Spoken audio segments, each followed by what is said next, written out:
Time bulletin में आपका स्वागत है। मैं हूं माधवी और आप देख रहे हैं स्वामी न्यूज। पवन धरा पर आचार्य महामंडलेश्वर महानिर्वाणी अखाड़ा परम पूज्य गुरुदेव विश्वकानंद जी भारती द्वारा देवी भागवत की गंगा यहाँ पर राम प्रेम प्रकाश आश्रम में बहा जा रही है। उसकी पूर्व आज 151 महिलाओं ने कलश धारण कर भोलेश्वर मंदिर से ये कलश यात्रा प्रारंभ हुई, जो विभिन्न मार्गों से होते हुए प्रेम प्रकाश आश्रम पहुंची। यहाँ पर क्रासनी पीठ रमण रेती वृंदावन के पीठाधीश्वर परम पूज्य गुरुदेव शरणानंद जी महाराज द्वारा देवी भागवत का पूजन अर्चन कर भागवत कथा का देवी भागवत का शुभारंभ किया गया। भागवत कथा प्रतिदिन 2 बजे से 6 बजे तक यहाँ प्रेम प्रकाश आश्रम में आयोजित की जाएगी। सभी धर्मावलंबी अजमेर वासी इस कथा का अधिक से अधिक लाभ उठाए और ये जो चतुर्मास महाराज जी का चल रहा है इसका आनंद उठाए और अपना परलोक सुधारे। लेखराज सिंह राठौड़। आज अजमेर के इतिहास में बड़ा ही गर्व का विषय है कि प्रेम प्रकाश आश्रम में आचार्य महामंडलेश्वर विश्वकानंद जी भारती, जो कि महानिर्वाणी अखाड़े के आचार्य महामंडलेश्वर हैं, उनके मुखारबिंद से श्रीमद् देवी भागवत कथा का शुभारंभ हुआ है, जिसका शुभारंभ कार्तिक पीठाधीश्वर जो कि वृंदावन और मथुरा से पधारे हैं गुरु शरणानंद जी महाराज, उनके सानिध्य में ये आज का कार्यक्रम संपन्न हुआ। जो कि हमको ऐसा लग रहा है कि जैसे वृंदावन हमारे अजमेर शहर में ही आ चुका है। और ये कथा आज से 6 सितंबर तक प्रतिदिन 2 बजे दोपहर 2 बजे से लेकर सायंकाल 6 बजे तक चलेगी और 6 तारीख को इसका समापन होगा। और इसी के साथ में हमारे आचार्य महामंडलेश्वर विश्वकानंद जी भारती का चतुर्मास कार्यक्रम भी समाप्त होगा। और जो ये जो कथा का जो आयोजन प्रेम प्रकाश आश्रम ने रखा है, ये बड़े ही गौरव की बात है, सौभाग्य की, अजमेर के लोगों की सौभाग्य की बात है। और इसमें सभी हमारे अजमेर के धार्मिक संगठन, सनातन धर्म रक्षा संघ, बजरंग दल, विश्व हिंदू परिषद और जितने भी धार्मिक संगठन हैं, प्रेम प्रकाश आश्रम इस कथा में भाग ले रहे हैं। और आने वाले समय के अंदर निश्चित रूप से जो पुष्कर अरण्य क्षेत्र है इसका महत्व बढ़ेगा और वृंदावन से और पूरे हिंदुस्तान से इसमें संत समागम होगा। मैं अजय शर्मा, अध्यक्ष सनातन धर्म रक्षा संघ अजमेर राष्ट्र। जी बाबू भाई, क्या सूचना मिली है, क्या हुआ? सूचना ये मिली कि पिछले हफ्ते से यहाँ पे पुलिस की टीम यहाँ पे ढूंढ रही थी लाश की। घर वालों ने बताया था कि यहाँ बिहारीगंज की तरफ से कोई आदमी बेके आ गया था। उसके बारे में 2-4 दिन उन घर वाले भी आए थे और पुलिस प्रशासन का आदमी ढूंढने में लगे हुए थे। लेकिन आज सुबह मालूम चला किसी बच्चे ने देखा कि यहाँ पे तालाब के बाहर एक डेड बॉडी नज़र आ रही है। तो पुलिस प्रशासन और सब गाँव वाले इधर आके देखे और वो टीम आई थी, कौन सी वो जो ढूंढने वाली टीम होती है, तो उन्होंने ढूंढ के निकाला। अभी का भी निकाला और ये गांव वाले सब यहाँ पे देख ही रहे थे। बाबू भाई खानपुरा। क्या विकलांग है क्या ये? विकलांग है, सुना है कि उनके घर वालों ने बताया था उनके एक हाथ और पाँव नहीं है। तो इसी की तरह देखा गया कि वो है जिनके भी हाथ और पाँव नहीं है, जो वो डेड बॉडी है जिसके बारे में घर वाले ढूंढ रहे थे, जो बिहारीगंज से गायब हुए थे। वापस काट दिया? हाँ, काट दिया। वापस होगी जी। हाँ, रामगंज थाने पे आज सूचना मिली है करीब 11 बजे कि एक बॉडी है व्यक्ति की, जो खानपुरा तालाब के ये एमएस गार्डन के पीछे की तरफ तालाब में तैरती हुई है। आधी इतला पे या मौके पर आए हम, जहाँ पे रेस्क्यू टीम को भी बुलाया गया है। जो रेस्क्यू टीम भी मौके पर आई थी अभी, तो रेस्क्यू टीम ने मिलकर उसको तालाब में उतर के बॉडी को बाहर निकाला गया है।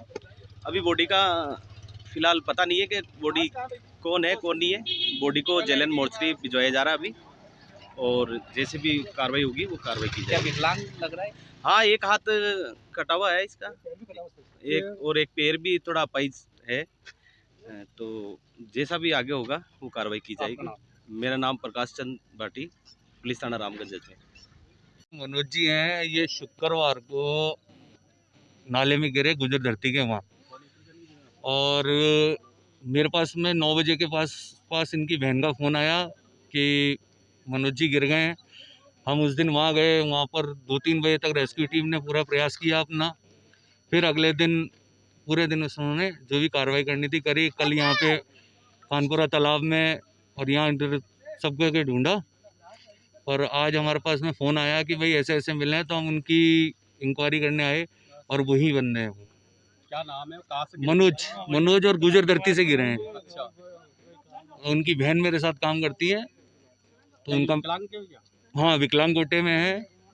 और उनकी फैमिली वगैरह को अब तक कोई खबर नहीं आई है। प्रशासन से मेरी इतनी रिक्वेस्ट है कि जल्दी से जल्दी बॉडी हमारे को देने की कष्ट करें, जिससे हम क्या आगे के अंतिम संस्कार की प्रक्रिया पूरी कर सकें। विनीत कुमार गुप्ता, क्या लगता है? मैं धर्मभाई बना हुआ हूँ, साथ में जॉब करती है मेरी कलिंग है। जी भैया थोड़ा इधर आओ भैया।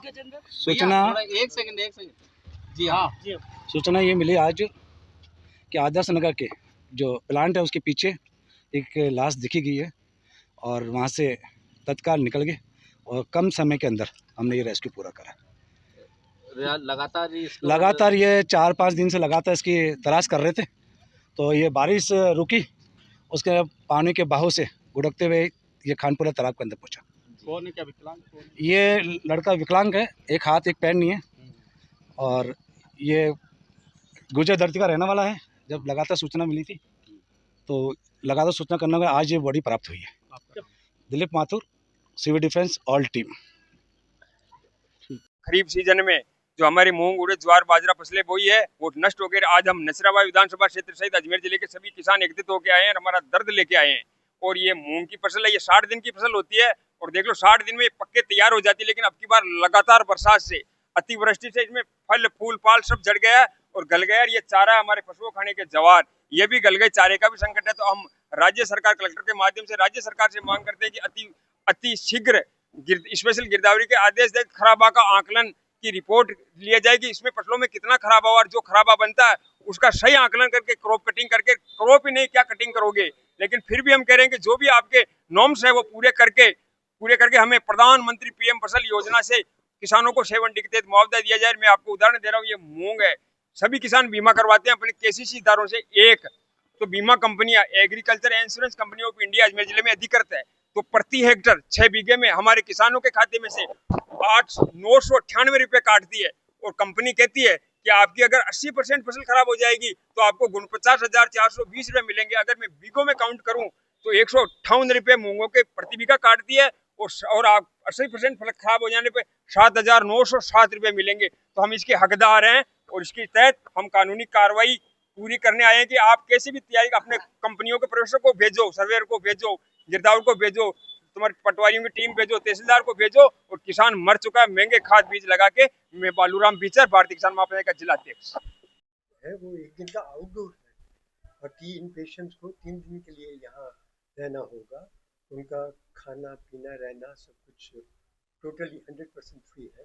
और वो आज से नहीं, गए 35 वर्ष से हर साल कम से कम 8-10 कैंप्स हो रही है। और अब तो इन दिनों में तो कम से कम 15-20 कैंप्स हो रही है। प्रॉब्ली अजमेर डिस्ट्रिक्ट में एक ही अकेला अस्पताल है जहाँ आई कैंप्स फ्री इतने तादाद में हो रहे हैं। ये क्योंकि इतिहास है सुधार सभा का, 104 वर्षों से ये संस्था विभिन्न क्षेत्रों में काम कर रही है। शिक्षा की जगत में, चिकित्सा के क्षेत्र में, एल्डरली पर्सन्स के लिए रहने के लिए, एल्डर्स होम वगैरह बहुत सारी एक्टिविटीज़ है।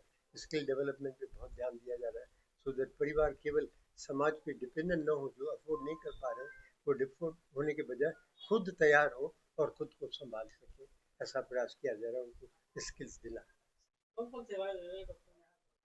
यहाँ पे 12 डॉक्टर्स हैं विभिन्न क्षेत्रों के, फिजिशियन है, सर्जन है, आर्थोपेडिक है, गायनी ऑब्स्टो मेन है जिसमें तीन डॉक्टर्स हैं, बच्चों के हैं, फिजियोथेरेपी का है, सोनोग्राफी है, बहुत सारे क्षेत्रों में रेगुलर हो रहा है।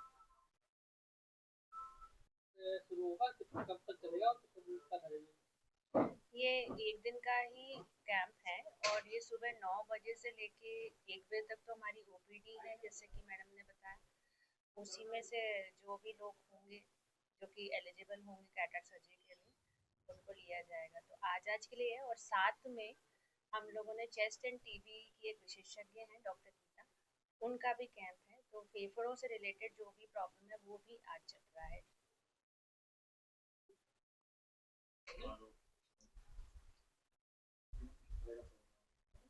अच्छा, आप क्वेश्चन ओके। आज यहाँ पे मयानी हॉस्पिटल में सुधार सभा फाउंडेशन के तहत और रोटरी क्लब अजमेर मेट्रो के तहत एक आई चेकअप कैंप लगाया जा रहा है। अभी मॉर्निंग आवर्स में ओपीडी रखी है। आशागंज के काफ़ी सारे जो आसपास इलाकों में रहते हैं वो पेशेंट्स आ रहे हैं यहाँ पे। 71 पेशेंट्स की आउटडोर हो चुकी है और पोस्ट लंच में इन्हीं पेशेंट्स में से जो भी कैटरैक्ट के लिए जिनकी कैटरैक्ट की प्रॉब्लम है उनकी सर्जरी शेड्यूल्ड है। तो अभी तक शायद 35 पेशेंट्स को आइडेंटिफाई करा है जो सर्जरी में के लिए उपयुक्त हैं, तो पोस्ट लंच उनकी सर्जरी होगी। तो ये camp purely rotary club Ajmer metro आज स्पॉन्सर कर रहा है। ये इस हॉस्पिटल में खासियत ये है कि क्योंकि ये खुद भी एक एनजीओ की तरह रन करता है, तो बहुत सारे एनजीओज हैं जो हेल्प करते हैं इन सारे इवेंट्स को स्पॉन्सर करने के लिए। और rotary club Ajmer metro continuously यहाँ पे हर साल अपनी सेवाएं देते रहे हैं, चाहे वो आई चेकअप कैंप्स हो चाहे दूसरे मेडिकल कैंप्स हो, उनका हमेशा हर साल कंट्रीब्यूशन रहता है यहाँ पे। ये बिल्कुल पेशेंट्स के लिए बिल्कुल निःशुल्क इलाज है। इसका सारा खर्च रोटरी क्लब अजमेर मेट्रो उठा रही है। हाँ भैया, कहाँ से आए हो आप लोग? हम लोहागल ग्राम से आए हैं सर, और सब एकत्रित होके हमारे लोहागल ग्राम में 400 मीटर में आबादी बसी हुई कम से कम 300-250 मकान है, 70-80 दुकान है। और 2019 में एडीए ने नोटिस जारी किए थे, तो उन्होंने जो नापचोक किया था उस हिसाब से हमने तोड़ा फोड़ी कर ली थी। अब उसके बाद में हमने नया निर्माण कर लिया है। अभी देवनानी जी ने जो रोड का शिलान्यास किया है अभी वापस नई रोड बनाने के लिए, तो कम से कम सर 70 दुकानें और 250-300 घर तोड़ फोड़ हो जाएगी और रोड बेकार हो जाएंगे सर।